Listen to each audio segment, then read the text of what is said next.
الحمد لله الذي جعل الصلاة طريقة للمتقين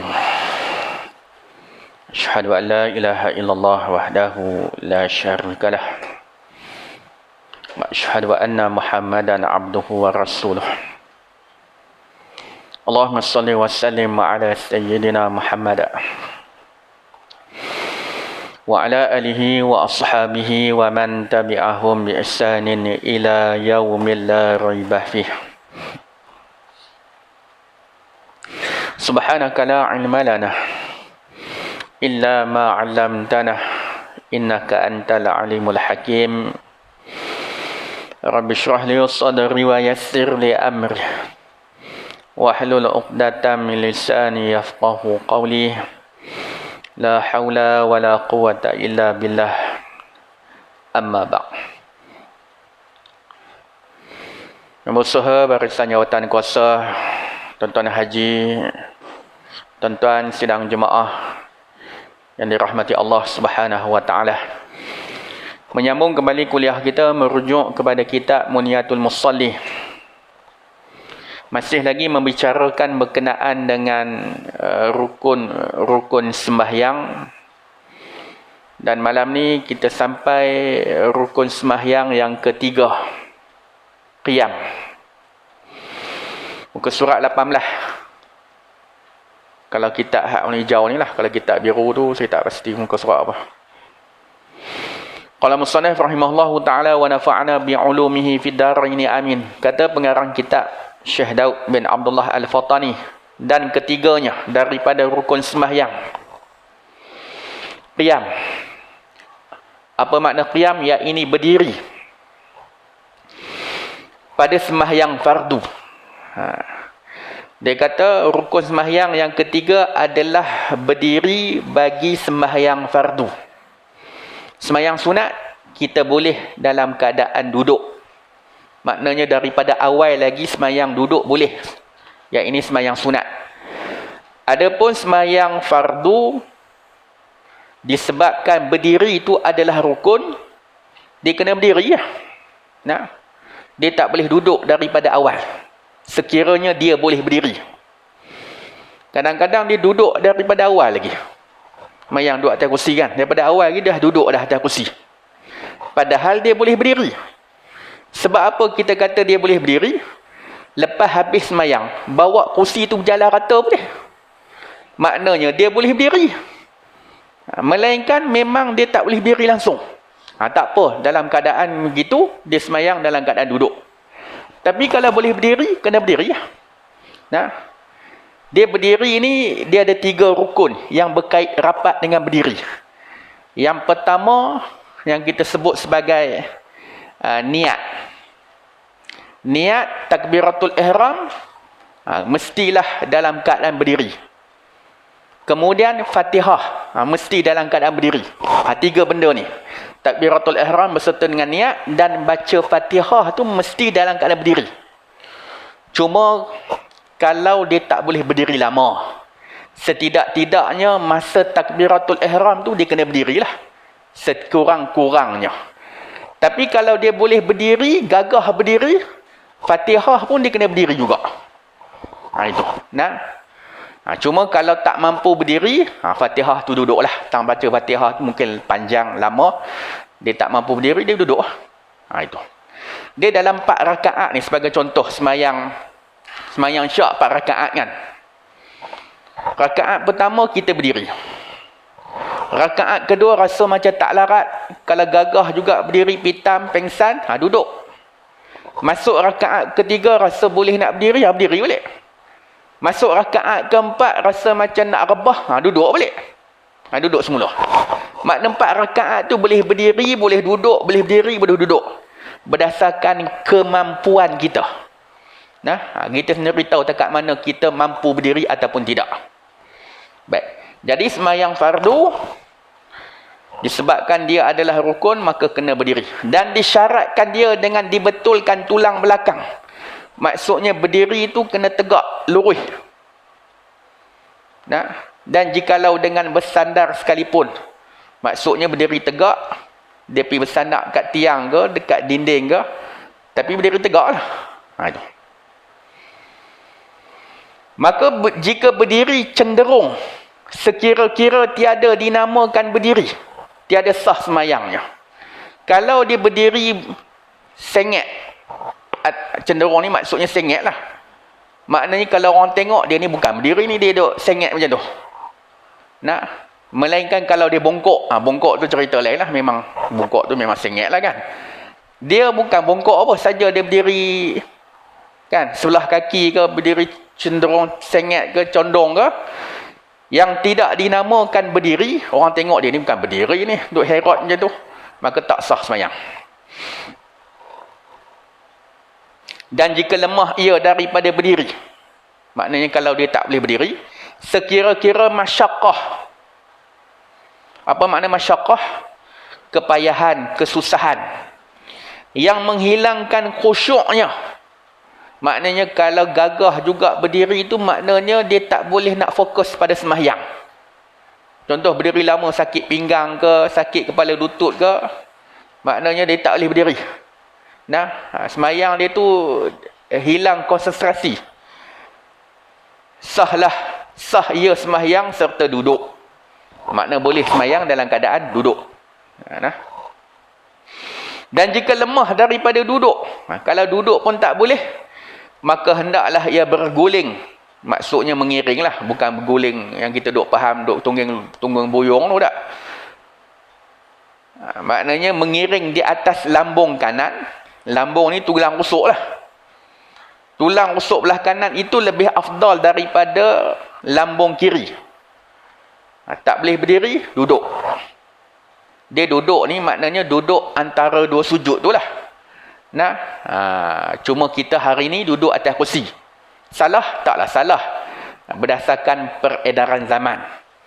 Zaman Nabi dulu, kalau tak boleh berdiri, duduk, maknanya duduk dalam keadaan duduk antara dua sujud tu. Kalau duduk pun tak boleh, mengiring.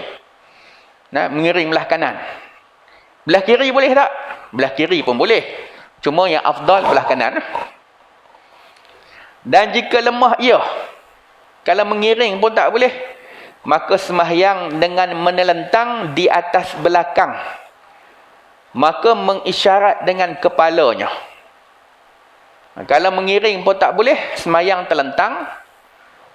Telentang dalam keadaan kaki menghadap kiblat, kepala ditinggikan. Dan mengisyaratkan pergerakan sembahyang dengan menggunakan kepala. Dia kena lapik bantai bagi tinggi. Jangan kaki dengan kepala tu sama. Kaki menghadap kiblat, kepala ditinggikan. Kalau rokok, tunduk sikit. Buat isyarat. Kalau sujud, tunduk lebih sikit daripada rokok tadi tu. Isyarat menggunakan dengan kepala. Dan jika lemah ia yang demikian itu, maknanya kepala pun tak boleh nak bergerak. Mana nak tahu sakit sungguh, tertelan tongkoi jagung ni, pakai benda lah apa kat tengkok tu.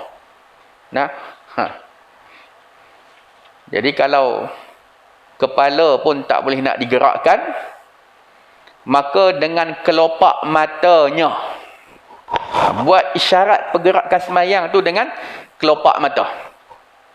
Kerlipan mata lah. Rokok pejam sikit, sujud pejam lebih sikit daripada rokok tadi. Dan jika lemah ia, kalau kelopak mata pun tak larat nak angkat, punya sakit teruk, maka dengan melakukan rupa sembahyang dengan hatinya. Maknanya kalau kelopak mata pun tak boleh nak angkat, sakit teruk lah, maka ingat pergerakan sembahyang, bacaan sembahyang dengan hati. Nampak kata sembahyang tu sampai tarah tu. Maka tiada gugur sembahyang selama ada akalnya. Selagi mana berakal, wajib sembahyang. Sebab tu kita orang lelaki ni, apa alasan untuk tak sembahyang? Dah baligh dah. Aqil baligh, maksudnya berakal dan cukup umur. Tak ada alasan untuk tak sembahyang kita orang lelaki ni. Nak kata keluar haid, keluar celah mana? Kan? Orang perempuan dia ada alasan untuk tak sembahyang. Sebulan sekali, seminggu tak sembahyang. sebab haid. Kan? Kita ni bila dah aqil baligh tetap kena sembahyang. Kecuali kalau gila ya. Kalau gila tak payah sembahyang. Ni kalau tak nak sembahyang, tadah tangan, minta dia gila. Kan? Gila ni tak ada hukum ke atas dia. Bulan Ramadan orang puasa tak makan, dia duk cari makan dan tong sampah. Duk kutip makan tong sampah. Nah, bagi dia tu tak ada masalah sebab gila. Kan? Syarak tak ambil kira dengan dia.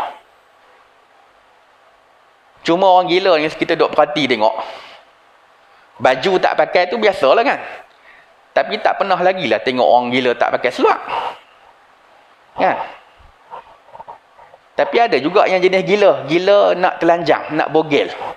Daripada KL ke Johor. Tak buat pula.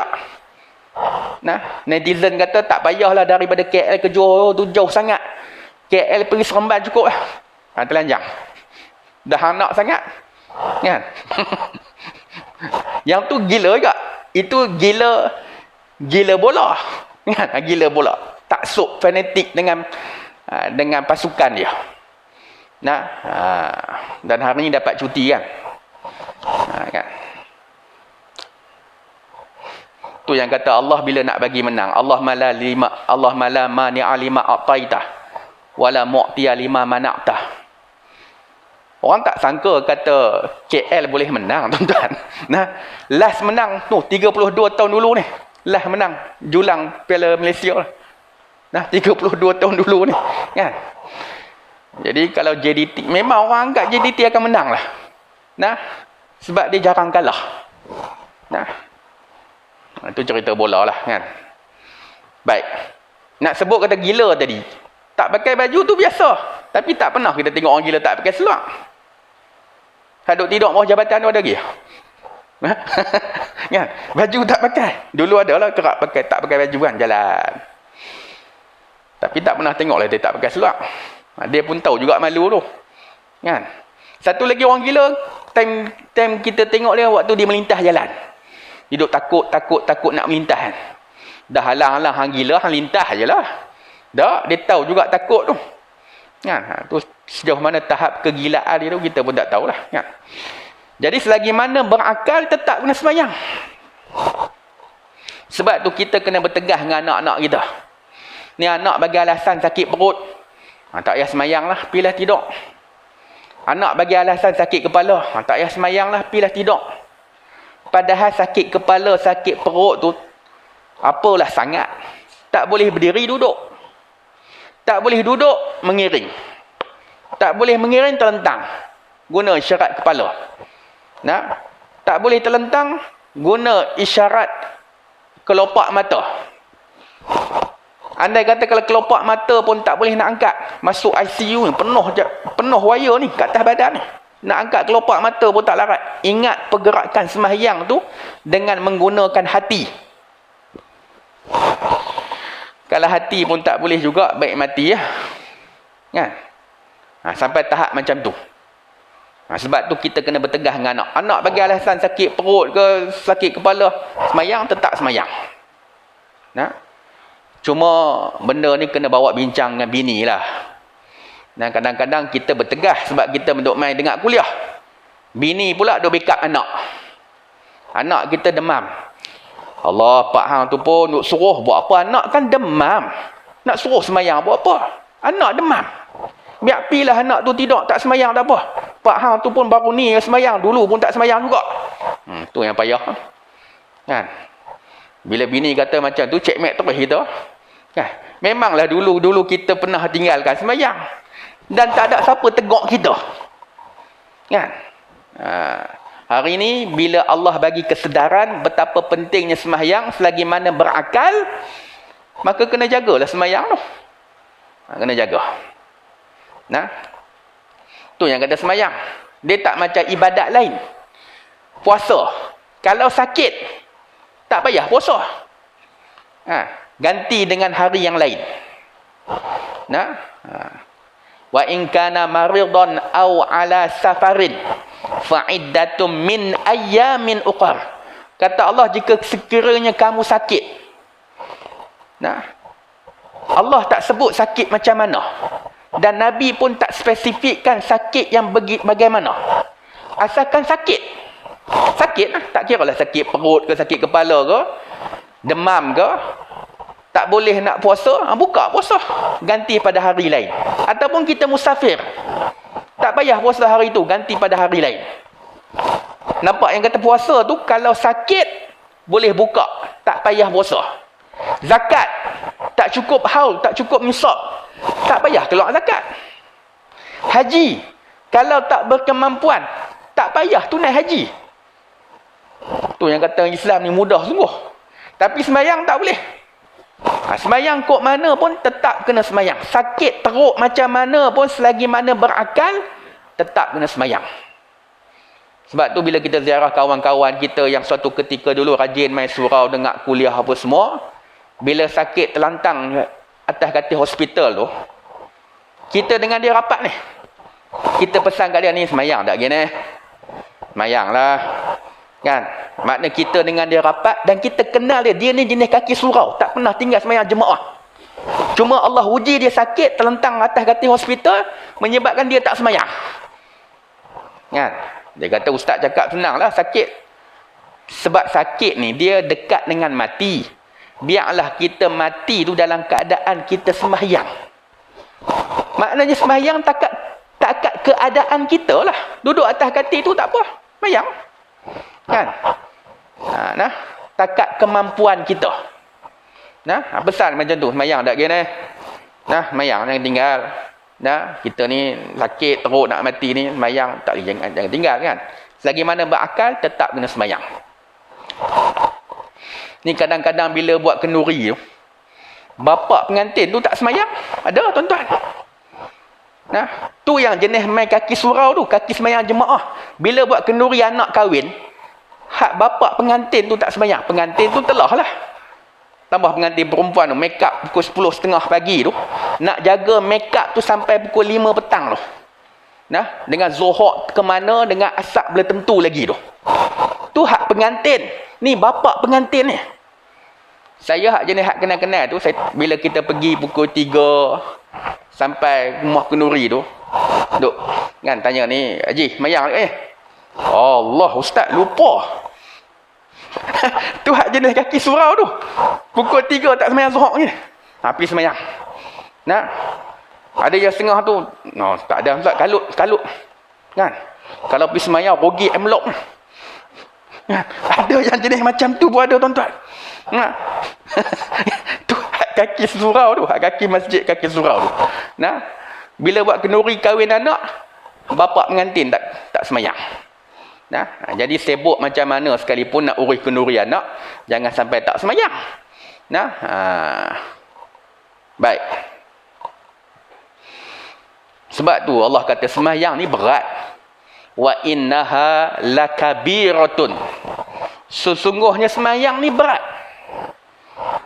Ada anak tuan-tuan, kita suruh apa pun dia buat. Mak suruh pergi kedai, tengah hujan lebat tu dia sanggup pergi kedai tu. Yang kata anak tu. Cuma jangan suruh sembahyang dia. Ada yang jenis macam tu. Kan? Mak suruh apa, ayah suruh apa, semua dia buat. Tapi suruh sembahyang tak. Ya? Macam-macam jenis orang. Begitu juga orang yang duk tolong orang yang tolong rumah kenduri ni. Kadang-kadang dia ni tolong daripada mula sampai habis tu. Daripada pasang kemah, susun meja, kursi apa semua. Dah habis selesai kenduri, basuh, belanga apa semua. Punya bagus, tolong kenduri rumah orang ni. Tapi sembahyang tak. Ada yang jenis macam tu. Bagi rokok 2-3 kotak, dia buat kerja. Kan? Nah, buat kerja, basuh pinggan, basuh belanga, periuk. Tapi sembahyang tak. Jenis macam tu bagus, tolong kenduri rumah orang. Tapi bila tak sembahyang, rugi ya. Rugi. Bila tak sembahyang ni rugi. Nah, sembahyang ni sebagai imaduddin, tiang agama. Segala kebaikan kita, kebajikan kita, pergi tolong orang, sedekah kita, puasa kita, sembahyang sunat kita, kena bergantung pada sembahyang hak fardu tu. Kalau sembahyang hak fardu pun tak selesai, tak clear, mana kita nak letak kebajikan yang lain. Nah, jadi sembahyang tu kena jagalah, imaduddin, tiang agama. Itu yang ketiga. Rukun sembahyang, qiyam, berdiri. Dan keempatnya, membaca Fatihah pada tiap-tiap rakaat. Dia kata baca Fatihah ni rukun, kena baca tiap-tiap rakaat. Melainkan rakaat orang yang masbuk. Apa masbuk?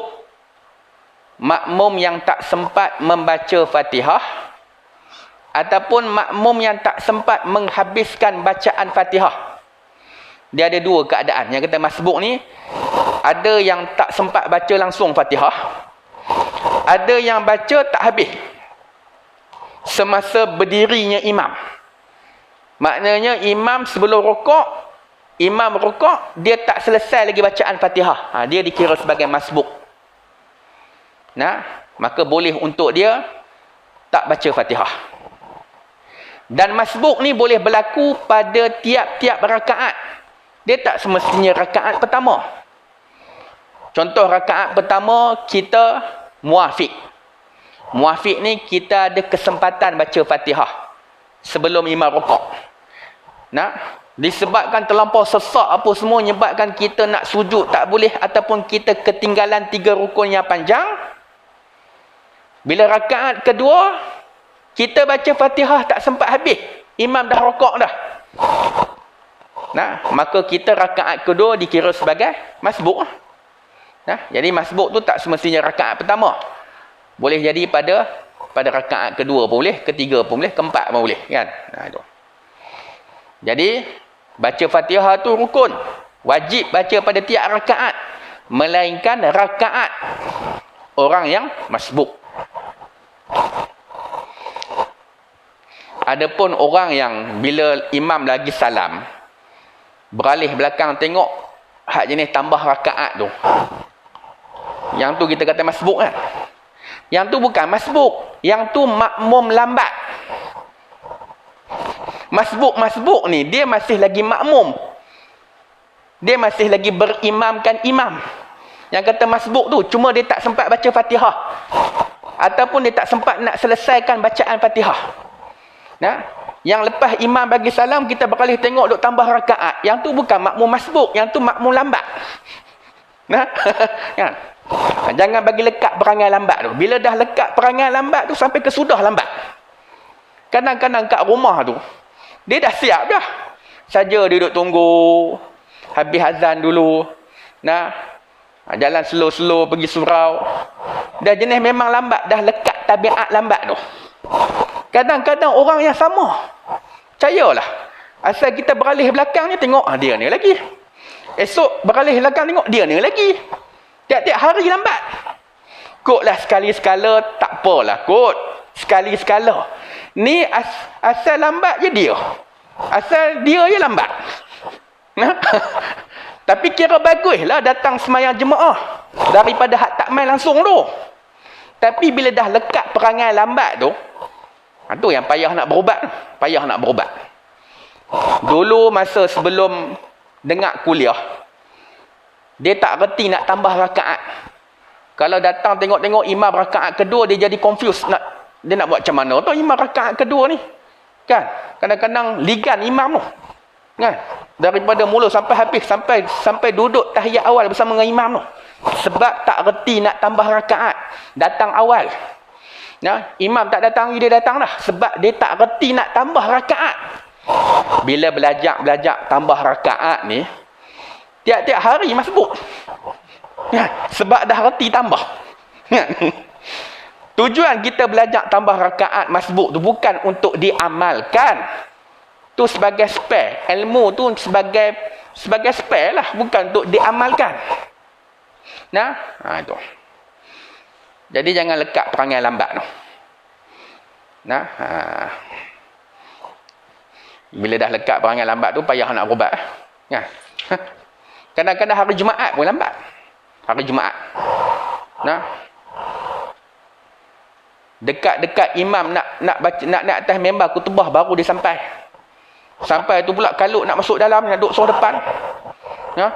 Dengan serban sampai 2 di kepala sekali, atas bahu sekali, kan? Imam tengah khutbah dia, Allahu Akbar. Kono-kono warak lah. Warak apa kalau main lambat? Orang warak ni lagi sejam sebelum masuk waktu dia sampai dah. Itu warak.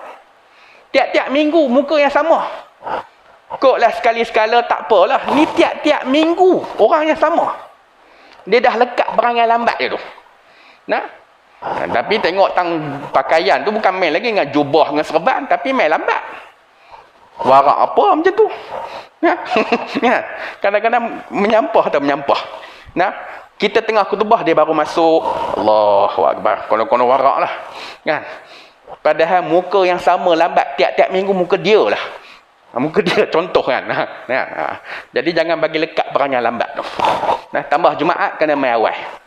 Nah, ambil fadilat. Dia kata ustaz ni baca sebaris peletiak main panjang. Bila nak habis kitab kan? Mana? Sebulan sekali peletiak kan? Jadi membaca Fatihah pada tiap-tiap rakaat melainkan rakaat orang yang masbuk. Dan itu satu ayat daripadanya. Dan bismillah. Dia tertinggal tu. Dan bismillahirrahmanirrahim itu satu ayat daripadanya. Nah. Sebab tu tuan-tuan, di Fatihah ni disebut sebagai sab'ul masani, 7 ayat yang diulang-ulang. Bismillahirrahmanirrahim satu ayat. Maknanya pada ayat yang ke-7, Siratal ladzina an'amta 'alaihim ghairil maghdubi 'alaihim waladdallin. Yang tu satu ayat. Kalau kita berhenti pada 'alaihim yang pertama, Siratal ladzina an'amta 'alaihim, kita berhenti tentuan. Bukan tak boleh berhenti, boleh.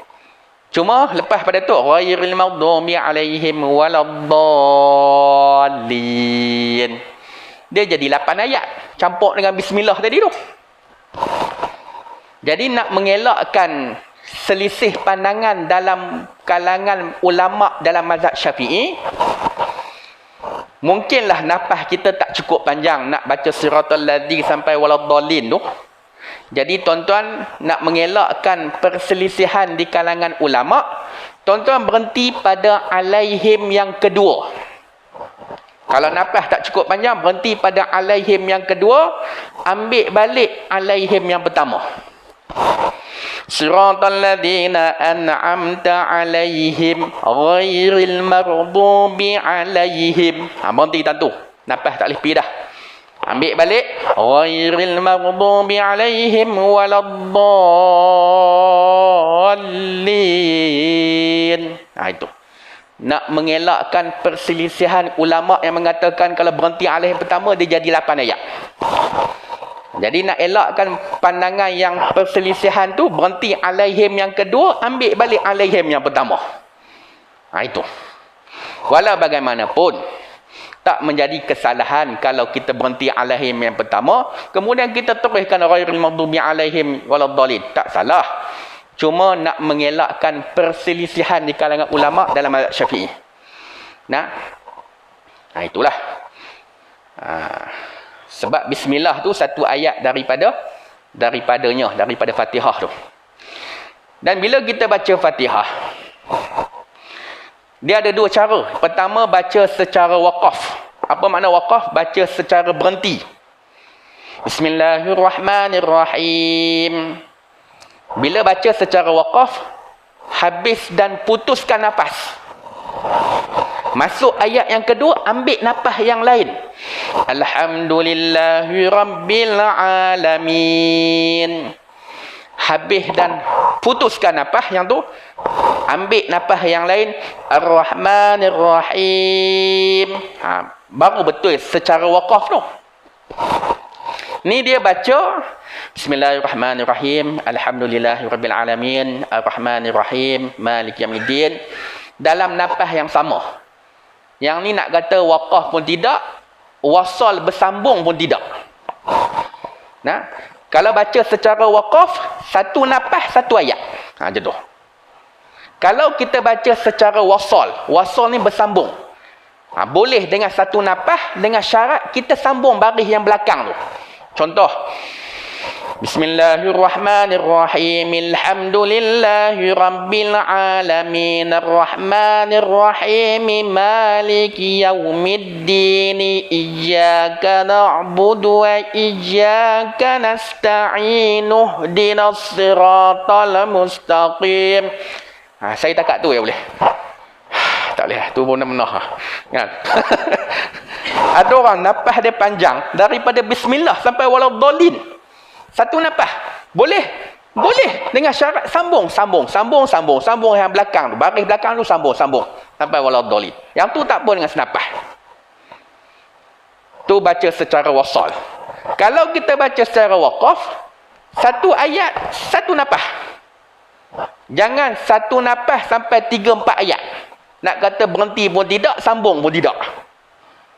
Itu kita bercakap dari segi kesempurnaan membaca Fatihah. Bukan kita bercakap sah ataupun tak sah semayang. Nah, semayang sah. Cuma kesempurnaan tu kurang. Itu. Baik. Ya.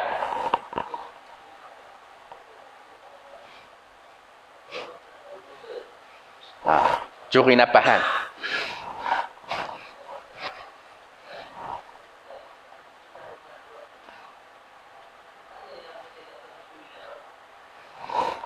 Curi nafas satu ayat tu dia curi. Contoh Bismillahirrahmanirrahim. Kan, dah curi nafas. Kan. Kalau sengaja berdosa. Macam kita baca Quran, jangan kita curi nafas. Innal ladzina kafaru sawa'un 'alaihim anzartahum dia jadi macam tu, curi nafas. Kalau boleh, maknanya kita ke depan, lepas tu ambil balik ke belakang sikit. Innal ladzina kafaru sawa'un 'alaihim anzartahum. Kan? Anzartahum am lam tunzirhum la yu'minun. Itu.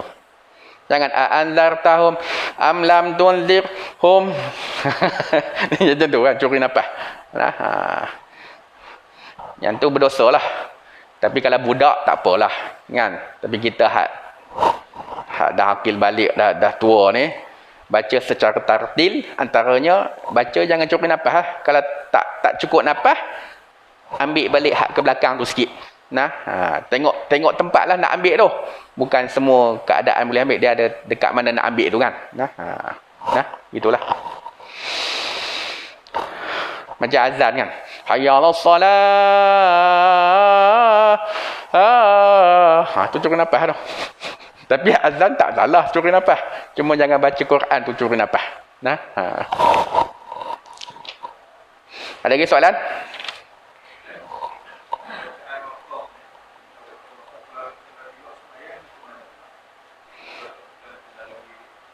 Okey, dalam luar semayang. Kalau luar semayang kita baca Quran juga. Kalau luar semayang, kalau kita baca Quran, mana-mana bacaan yang kalau berkait dengan Quran, dia terikat dengan hukum tajwid.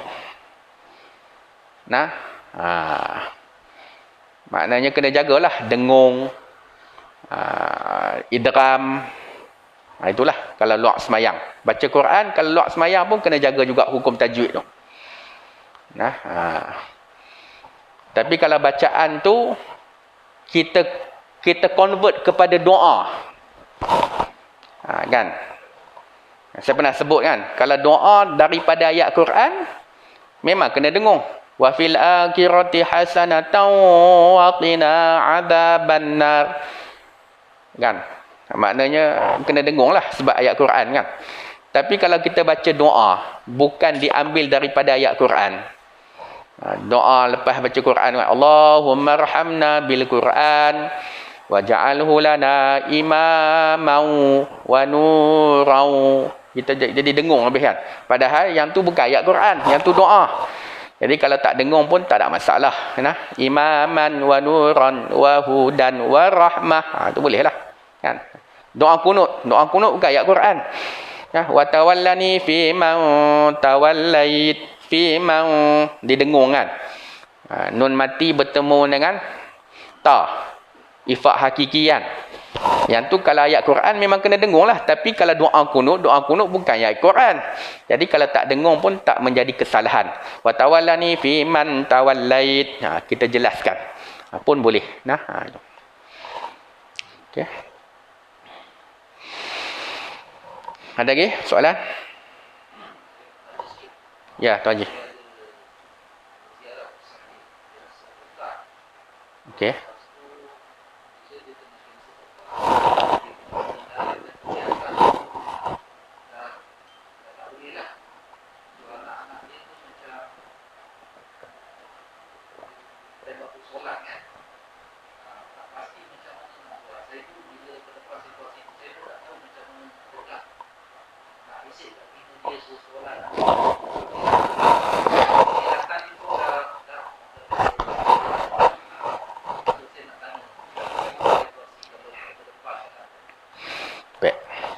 Di antara syarat mukallaf adalah sempurna panca indera. Maksudnya telinga boleh dengar ataupun mata boleh melihat. Maknanya salah satulah kalau telinga dengar walaupun mata dia buta, dia mukallaf. Ataupun mata dia boleh melihat, telinga dia pekak, dia tetap mukallaf. Tapi kalau dua-dua tu tidak ada pada dia, makna pekak, buta, maka sebahagian ulama kata dia bukan lagi mukallaf. Sebab pengetahuan tu tak masuk. Dia nak dengar azan, dia tak dengar. Ya? Macam mana kita nak ajar dia? Nak habaq tak dengar. Nak tunjuk tak nampak. Kan? Mana bila dah jadi keadaan macam tu, dia bukan lagi mukallaf lah. Maknanya dia tak terikat dengan hukum agama lagi lah. Nah, betul, selagi mana akal fikiran tu berfungsi, memang wajib sembahyang. Tapi dah dalam keadaan mata tak nampak, telinga pekak, macam mana dia nak tahu masuknya waktu? Orang nak bagi tahu pun dia tak dengar.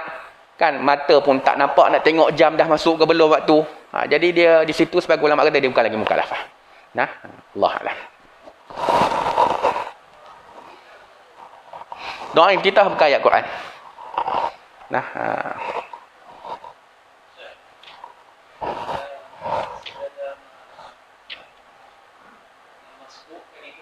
ya, masbuk.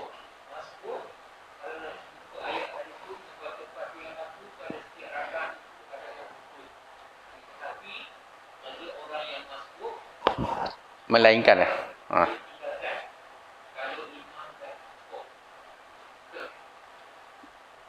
Maknanya dia datang. Okey. Okey. Ya, dengan rukuk sama-sama. Ya.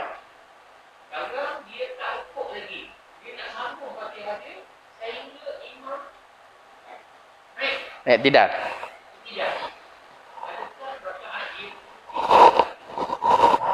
Dia dapat rakaat ni apabila kita sempat rukuk berserta tomak ningah dengan imam. Maknanya imam rukuk, kita pun rukuk sempat tomak ninah. Tomak ninah berhenti sekejap lah.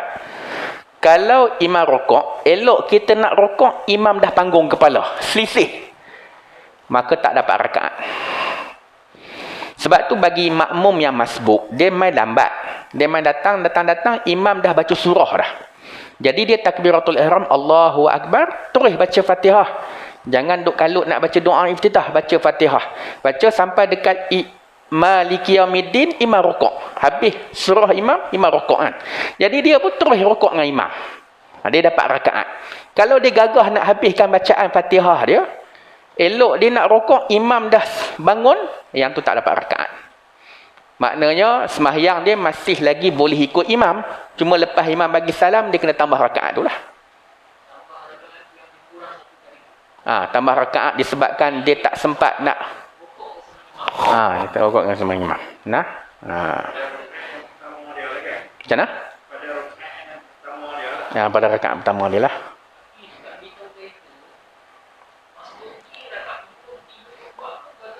Yes. Rakaat kedua boleh difasbuk.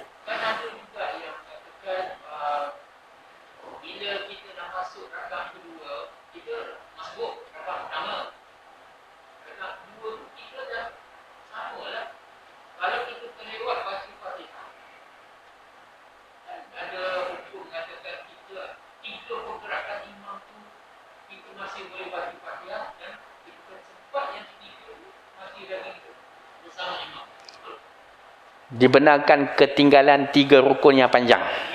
Kan? 3 rukun panjang, imam. Baik. Dia ada syarat yang membolehkan ketinggalan 3 rukun yang panjang. Antaranya bila imam baca terlampau cepat daripada kebiasaan. Biasa kita baca Fatihah dalam setengah minit, 28 saat. Nah, tak percaya boleh try. Bismillahirrahmanirrahim. Sampai waladhdallin, kita tengok jam kita, lebih kurang 28 saat. Tiba-tiba imam baca laju. Dia baca Fatihah 20 saat ya. Dah waladhdallin, imam dah baca dah selesai Fatihah. Lepas tu pula kita kena baca Fatihah tidak?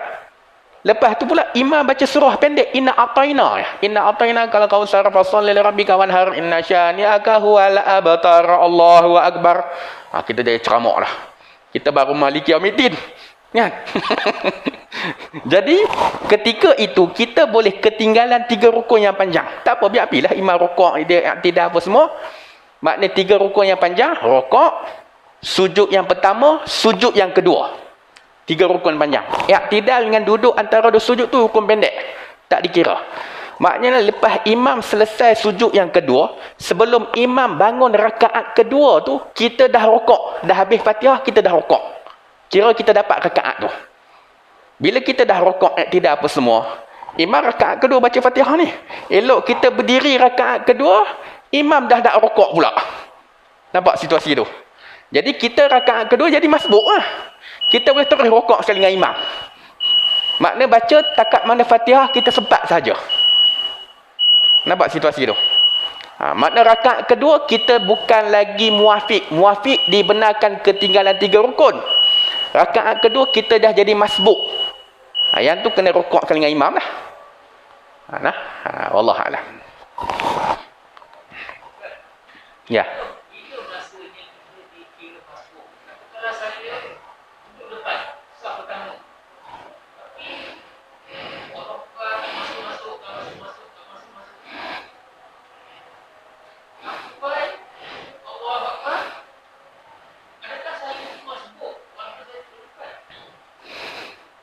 Tidak bisa jawab. Azan. Nah, Allah.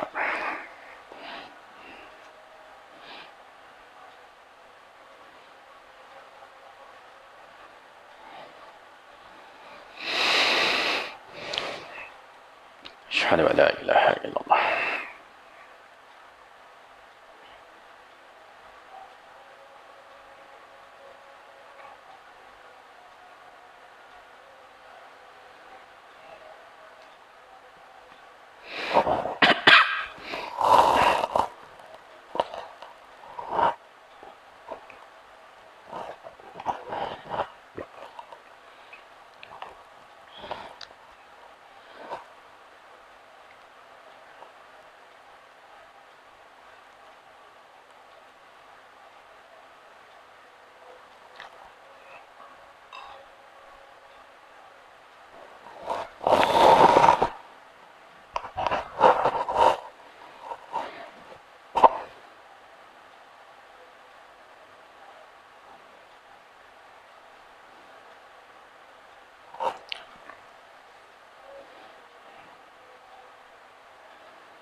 Asyhadu anna Muhammadar Rasulullah.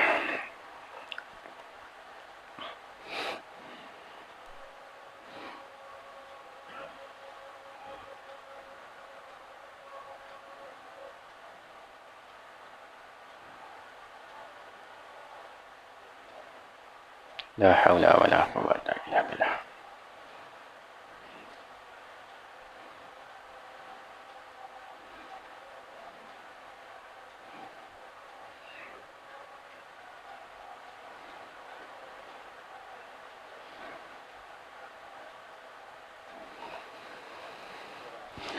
La haula wa la quwwata illa billah.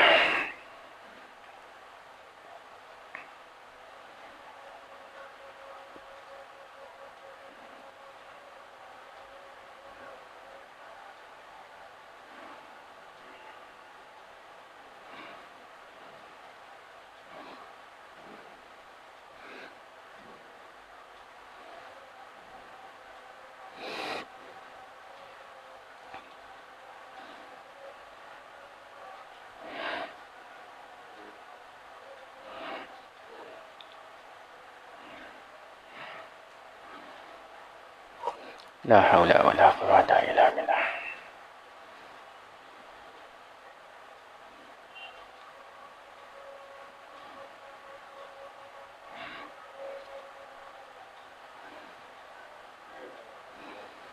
Allahumma Allah akbar.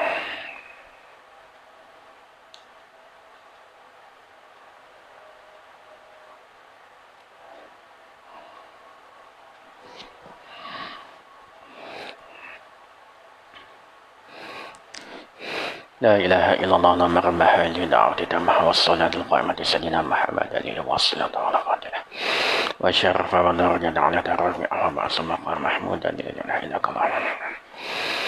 Muslimin dan muslimat, muslimin sidang jemaah yang dirahmati Allah. Baik, berkenaan dengan yang kata masbuk ni macam mana? Walaupun kita duduk soh depan, imam dah baca Fatihah, baca surah dah, kita takbir tak masuk lagi kan? Baik. Perlu difahami yang kata masbuk itu adalah makmum. Makmum ni maksudnya orang yang dah semayang lah, dah masuk dalam takbiratul ihram tu. Makmum yang tak sempat membaca Fatihah, tak sempat langsung, ataupun makmum yang tak sempat menghabiskan bacaan Fatihah. Dia baca separuh je, lagi separuh dia tak habis. Yang tadi tak sempat langsung, ataupun dia baca tak habis semasa berdirinya imam. Maknanya sebelum imam rokok tu, dia tak sempat habis bacakan, dia tak sempat nak menghabiskan bacaan Fatihah dia, imam dah rokok, dia dikira sebagai masbuk. Jadi kalau situasi yang Tuan Haji katakan tadi, ditanyakan tadi berkenaan dengan imam dah selesai baca surah, imam nak rokok, dia tak masuk lagi ni, duduk Allah waswas kan, maka dia bukan makmum lah, sebab dia tak masuk dalam sembahyang lagi kan. Melainkan elok sahaja imam rokok, dia pun Allahu Akbar, masuk dalam sembahyang, terus rokok sekali dengan imam. Dia dikira masbuk lah. Nampak situasi tu?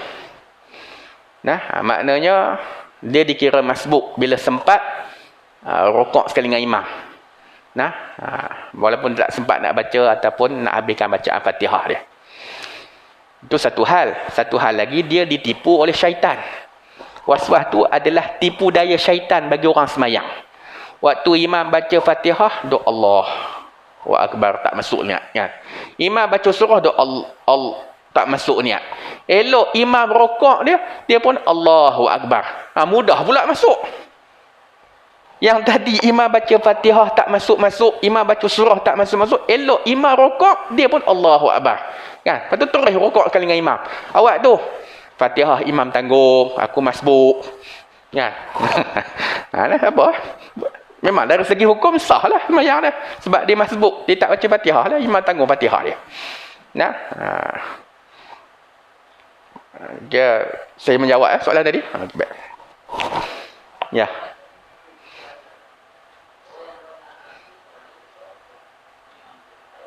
Ya.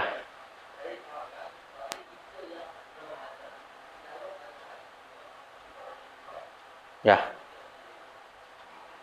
Orang yang lakukan azan pahala besar, kita jawab azan, anda dapat pahala juga. Bila dengar azan, jawab azan lah. Itu adab kita bila dengar azan, dan jangan menyembang. Jangan kita angkat suara kita tinggi daripada suara azan. Sebab tu saya kuliah, kalau azan yang kedengaran lah, jelas kan. Memang jelas lah azan masjid tu kita dengar kan. Maka kita berhentilah dulu kuliah sementara bagi lalu azan tu kan. Melainkan kalau tak berapa nak dengar sayup-sayup, tak apalah, kita teruskan kuliah kan. Jawab azan tu adab.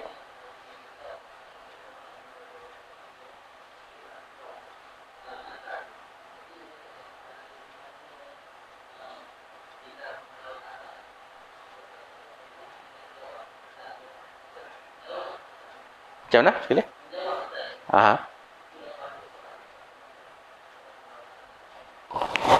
Dia sama ada menjawab azan tu pahala sama dengan orang melakukan azan tu, tidaklah. Orang yang melakukan azan tu lagi besar pahala daripada orang yang menjawab. Cuma yang menjawab besar pahala daripada memberi adalah bagi salam. Bagi salam tu sunat. Kan? Tapi jawab salam itu wajib, dan bila kata wajib lebih besar dari pahala bagi salam tu. Itu bab salam lah.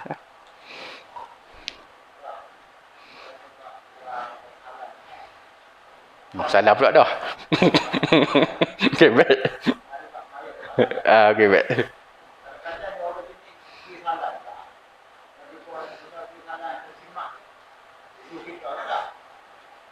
Kirim salam.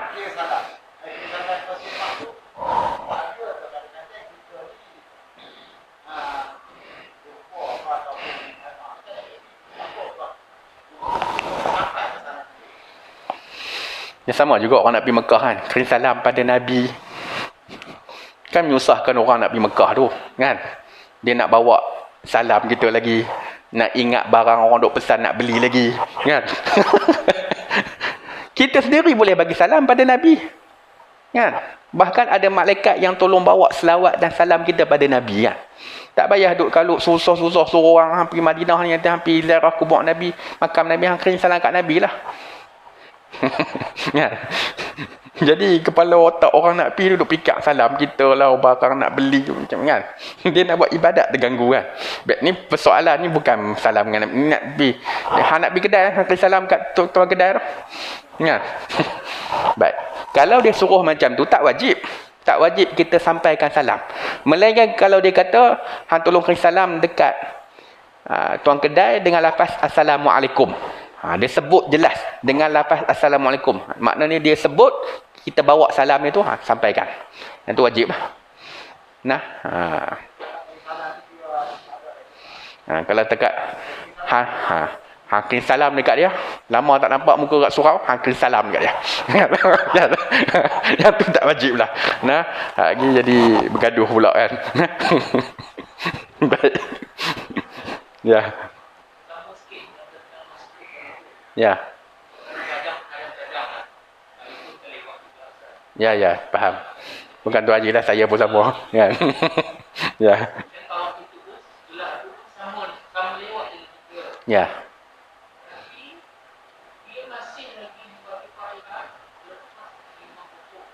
Okey. Tomak Nina. Bagi salam kali kan.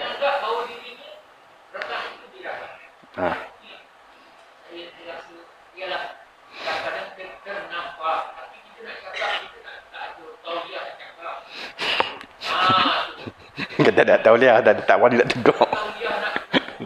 Ya. Ya, betul.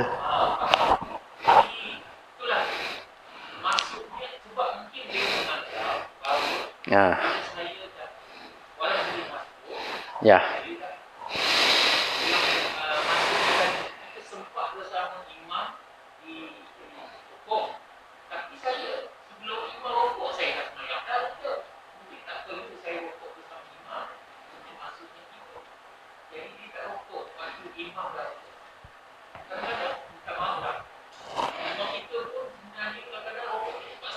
Ya. Ya.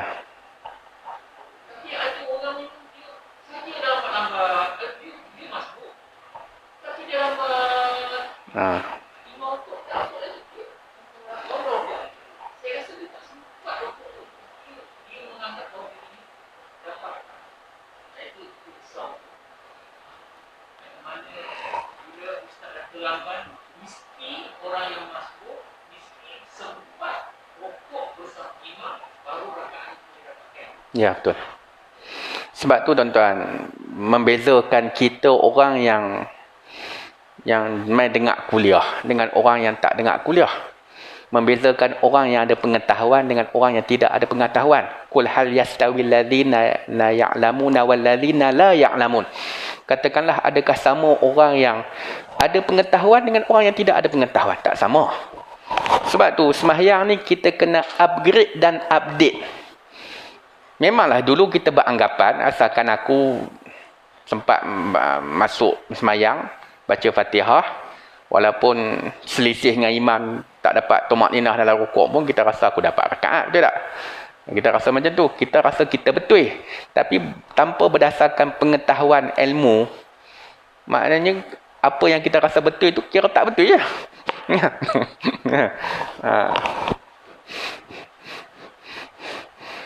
Sebab tu bila kita mendengar ni, kita tahulah apa yang kita pernah kita rasa betul, kita perbetul balik.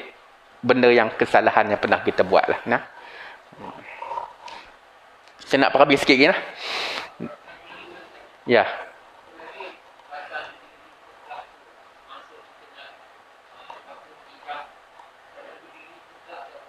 Ya, kena berdiri tegak. Ya. Ah. Ah. Ah. Tak sah. Dia kena berdiri tegak dulu baru angkat takbir. Nah, saya pernah tunjuk buat. Berdiri itu rukun. Dia bila berdiri ni saya katakan tadi takbir, niat dan Fatihah tu berdiri. Nah, jangan kita datang-datang imam dah rukuk, kita duduk kalut nak bentang sejadah letak spek kunci betul, kita dalam keadaan tak berdiri tegak kita dah takbir. Yang tu tak sah semayang itulah. Dia kena berdiri tegak dulu baru takbir. Nah, berdiri tegak dulu baru Allahu Akbar. Jangan keadaan duduk bungkuk lepas bentang tak boleh ya. Nah. Kan. Ya.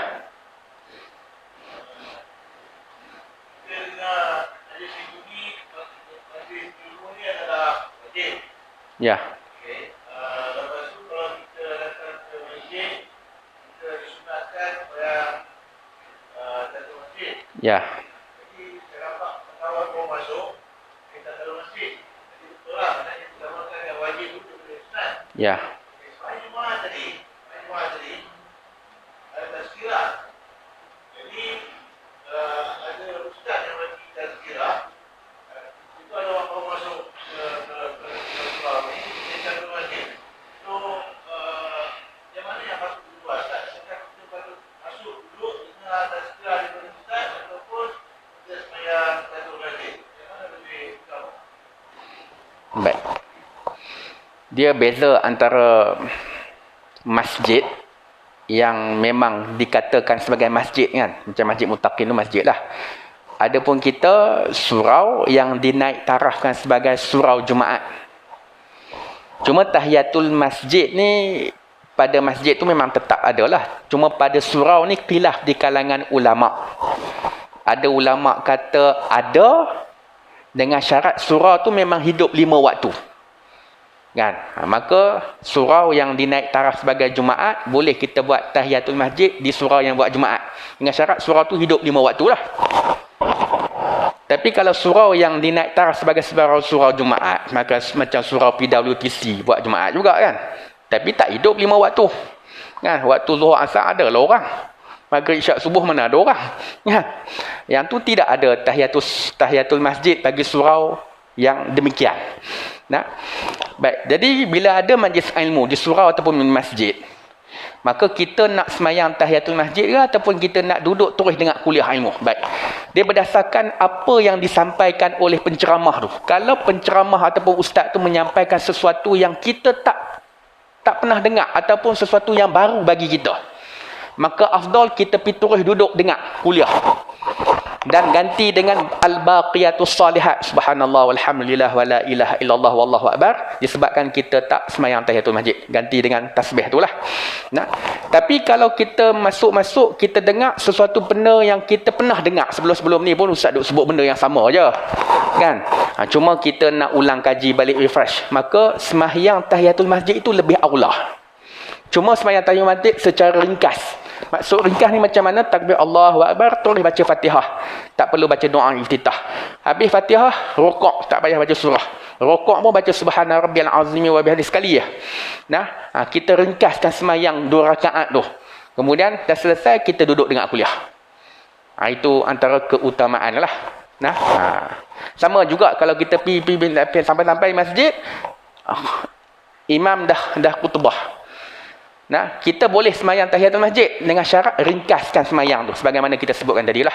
Nah, wallahu a'lam. Sikit ya. Dan itu satu ayat daripadanya. Yang kata bismillah tu adalah satu ayat daripada Fatihah dan wajib memeliharakan segala hurufnya dan tasydidnya. Dalam Fatihah ni dia ada tasydid syaddah tu. Selalu tempat yang tak ada syaddah orang menambah syaddah. Sebagai contoh, malikiyau,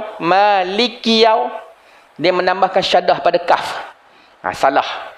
Malikiyau, mali, bukan malikiyau. Selalu tang tu sangkut tu. Kalau jahil dimaafkan. Tapi selama mana dia jahil tu dia berdosa lah sebab dia tak belajar. Tapi kalau sengaja, batal lah. Sebelum ni tuan-tuan tak tahu. Duk baca malikiyau. Sah semayang. Tapi bila dah tahu, kena hati-hati. Malikiyau bukan malikiyau. Menambahkan syaddah pada kaf. Padahal kaf tu mana ada syaddah. Dan tertibnya, apa makna tertib dan mualat antara kalimah ni? Tertib maksudnya ikut urutan. Antara Maliki Yaumiddin dengan Iyyaka na'budu wa iyyaka nasta'in, Maliki Yaumiddin dululah. Tak bolehlah Iyyaka na'budu wa iyyaka nasta'in, Maliki Yaumiddin. Yang tu tidak ada tertib. Tertib yang dahulu-dahulu, yang kemudian-kemudian tu tertib. Adapun mualat ni berturut-turut. Maksudnya Maliki Yaumiddin. Jangan berhenti lama pula. Lama termenung. Kemudian baru sambung Iyyaka na'budu wa iyyaka nasta'in. Jangan kita kata putus mualat dalam tempoh jangka masa yang lama. Ataupun dia bersin. Iyyaka na'budu Hashim. Alhamdulillah. Wa iyyaka nasta'in. Tu tak boleh lah. Yang tu putus mualat. Dalam sembahyang, kalau bersin tak sunat sebut Alhamdulillah. Tak sunat. Yang kata sunat sebut Alhamdulillah tu di luar sembahyang kalau kita bersin. Jangan pula tu kira okey lagi lah kalau Iyyaka na'budu Hashim. Alhamdulillah wa jadi dia tak boleh sama wa iyyaka nasta'in. Dia kena ambil balik Iyyaka na'budu. Ada setengah pendapat kalau disebut Alhamdulillah tu dia kena start baca Bismillah balik. Sebab dia sebut Alhamdulillah. Tapi pendapat yang kita pegang pakai, kalau Iyyaka na'budu Hashim, Alhamdulillah, jangan terus sama wa iyyaka nasta'in, ambil balik Iyyaka na'budu wa iyyaka nasta'in. Kira okey lah sebut Alhamdulillah, jangan Iyyaka na'budu Hashim, excuse me. Yang tu kena sembahyang lain lah. Maklumlah dia belajar di London. Orang bersin sebut Alhamdulillah, dia excuse me.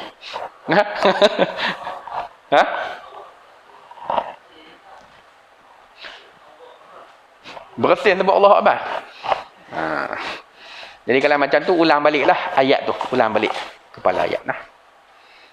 Itu mualat antara kalimahnya. Wallahu taala a'lam. Insya-Allah pada akan datang bulan depan kita masuk yang kelima rukuk. Ada soalan ni? Kita tutup. Tak ada, dekat tu dulu untuk malam ni. Minta maaf jika terkasar berbahasa. Terima kasih di atas perhatian dan pertanyaan. Kita tanggung dengan tasbih kafarah dan suratul Asr. Subhanakallahumma wa bihamdika asyhadu an la ilaha illa anta astaghfiruka wa atubu ilaik. Bismillahirrahmanirrahim. Al-asr inna insana fi khusr illa alladziina aamanu wa 'amilus shalihaati wa tawassaw bil haqqi wa tawassaw. Bismillahirrahmanirrahim. Alhamdulillahirabbil alamin wassalatu wassalamu ala asyrafil anbiya'i wal mursalin sayyidina Muhammadin wa ala alihi washabbihi ajma'in. Allahumma faqihna fid din wa 'allimna ta'wil wa ja'alna min 'ibadikas salihin. Allahumma zidna 'ilman nafi'an warzuqna fahma warzuqna 'amala. Wa sallallahu wassalamu alaihi walhamdulillahirabbil alamin wa billahi taufiq wal hidayah. Wassalamu alaikum warahmatullahi